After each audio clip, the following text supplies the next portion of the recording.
আগেও বলেছি যে এটা কোনো রাজনীতি নয়, বা বর্তমান শাসক দল এরা রাজনীতির আঙ্গিনায় সম্পূর্ণভাবে এরা নির্বোধ, যার জন্য আজকে এই ফলের সম্মুখীন হতে হয়েছে।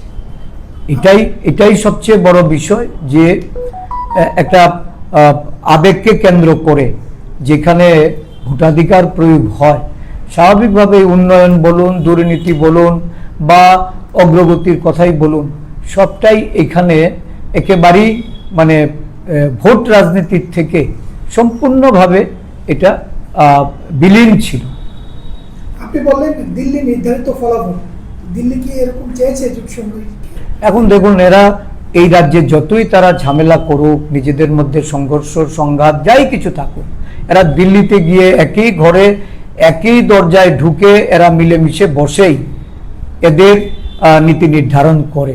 তো স্বাভাবিকভাবে এই কথাটা এটা বলতে আমার কোনো দ্বিধা নেই যে এক ঘর থেকে বেরিয়ে এসেই তারা মানে ওই ভাতৃঘাতী সংঘর্ষের সঙ্গে যুক্ত হয়।